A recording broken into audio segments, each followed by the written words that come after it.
Hey guys, today we're going to talk about the trends that we saw in gear from 2010 to 2019.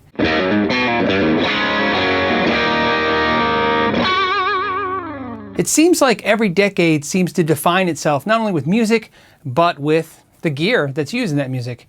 I've made myself a nice little list here on my phone so we can talk about it. Let's get into it. I want to share with you what I think this decade will be remembered for with the gear that was created in it. First, roasted maple necks. Now, they were being used before 2010, but definitely they took off, let's say, towards the end of this decade, to the point where they were not only used in high-end guitars like Suhrs, but in low-end guitars like Harley Benton's. They found themselves everywhere, and they seem to be gaining popularity. And whether you like them or not, doesn't matter. The point of this is, it's definitely a trend, and it definitely is going to be known for this decade. The next thing is IRs, impulse responses, are definitely something that took effect, and they really changed the way people record and even play at home. I really think they made the modeling amps and processors what they are now. Without them, I don't know if we would be able to have the success we see with the Axe Effects and the Kemper or Two Notes, even these, putting attenuators on amps and having the digital IRs. I really think it's a big deal, and I think that it's going to be either something that will continue on, or if it doesn't, it will definitely be something we look back and go, oh yeah, that was definitely that decade. Next is fan fret guitars. Now, this is another thing. Dingwall was doing fan fret basses and guitars way before this decade, but it definitely took off in this decade, that is for sure. You saw it being, again, used in the higher end instruments, but then the lower end, and then in more mainstream instruments. It's something that's definitely, I think this decade gets to claim, yes, fan frets were a thing that definitely took off in this decade. The other thing that took off in this decade was the mainstream mini amplifier. In other words, pre-2010, sure, we had mini amps. You had Epiphone made a little mini amp. Vox had the Night Train or little mini amps like that. There was all kinds of mini amplifiers, little heads and combos, but especially heads.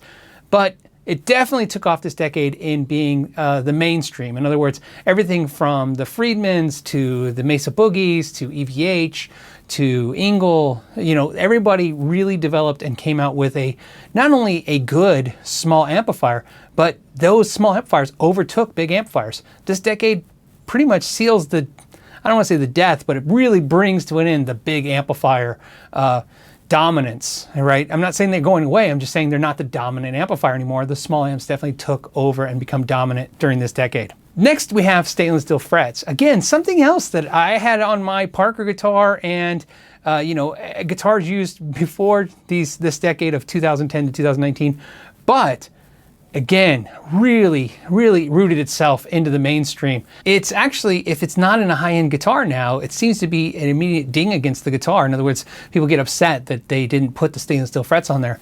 Now, I'm not saying every guitar should have stainless steel frets, and again, like everything, I'm not saying that everyone loves stainless steel frets. I'm just saying that trend definitely took effect in this decade, and I think it'll be known for the future as such. The next one is ClipOn Tuners.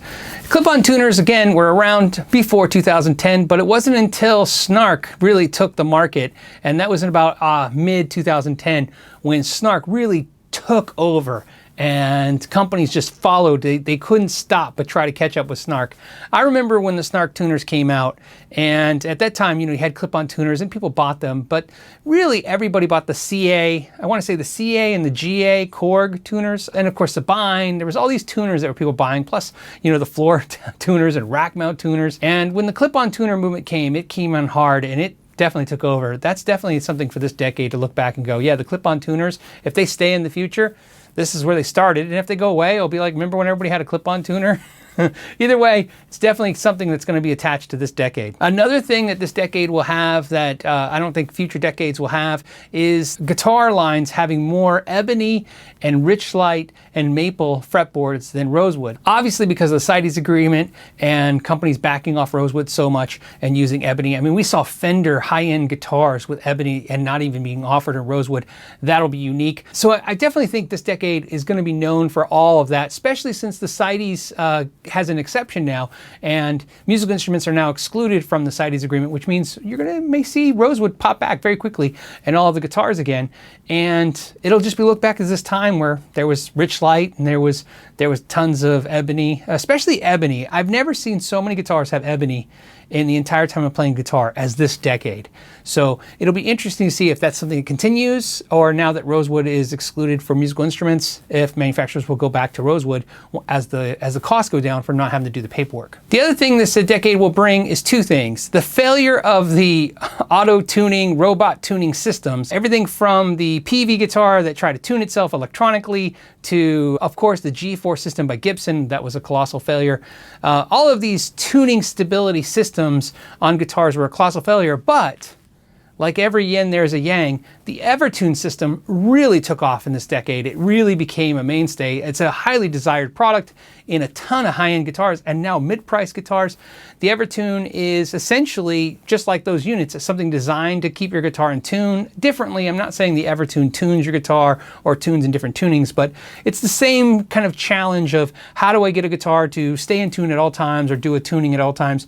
And the Evertune is the success of those failures. And the last thing I think that this decade will be known for is apps.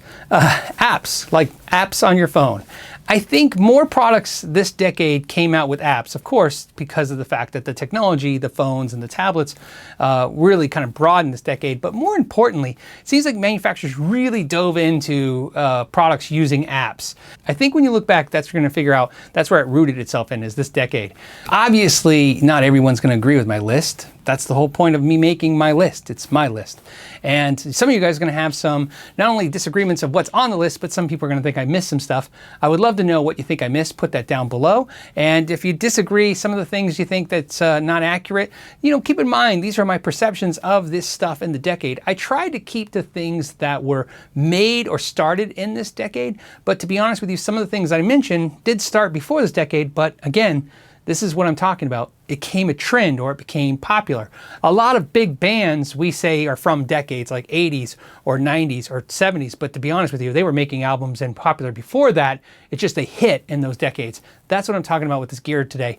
This is gear I think hit. It became a mainstay. It became a thing in this decade, and it may either survive from now on from this decade, or it may die and we'll look back of, oh, that's when that was popular in the 2010 to 2019 era. So I'm interested to see what you guys think. I thought this would be a fun video for the end of the year. I have another video, will be out tomorrow, which is the best and worst gear of the decade. That's right, I'm gonna list all the gear that I thought was really impressive from this decade and really horrible from this decade. I hope you enjoyed this video. Look for tomorrow's video. And as always, I wanna thank you so much for your time. And as always, know your gear and Happy New Year.